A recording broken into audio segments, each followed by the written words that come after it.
सामंतशाही म्हणजे काय आपण मागच्या व्हिडिओमध्ये बघितलं आहे. आता आपण त्या समोरची माहिती बघूया.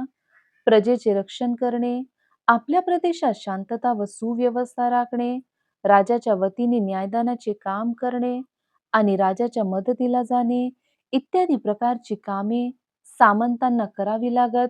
सामंतांना कोणती कामे करावी लागत? प्रजेचे रक्षण, आपल्या प्रदेशात शांतता व सुव्यवस्था राखणे, राजाच्या वतीने न्यायदानाचे काम करायचे होते. आणखी राजाच्या मदतीला सुद्धा जायचं होतं. हे कामे लक्षात राहू द्या. सामंत आपापल्या प्रदेशात तटबंदी असलेले वाडे बांधून राहत. या वाड्याला गढी असे म्हणत. गढी कशाला म्हणत? सामंत आपापल्या प्रदेशात तटबंदी असलेले वाडे बांधून राहत. या वाड्याला गढी असे म्हणत. बघा, यावर आपल्याला प्रश्न विचारला गेलाय म्हणून लक्षात राहू द्या. गढी कशाला म्हणतात?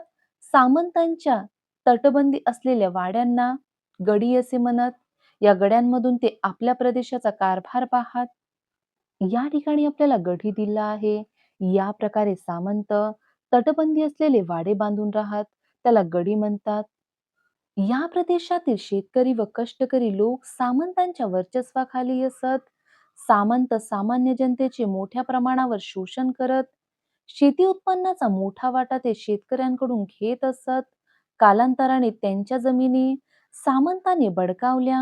त्यामुळे अनेक शेतकरी भूदास झाले. भूदास म्हणजे स्वतःच्या मालकीची जमीन नसलेले मजूर. हे शेतमजूर सामंतांच्या सेवेत असत. या शेतकरी भूदासांची स्थिती हलाखीची होती. त्यांना कोणत्याही प्रकारचे स्वातंत्र्य नसे. सामंतांच्या शेतीवाडीवर त्यांना विनावेतन काम करावे लागे. बघा, शेतकरी भूदास का झाले? कारण सामंत सामान्य जनतेचे मोठ्या प्रमाणावर शोषण करत.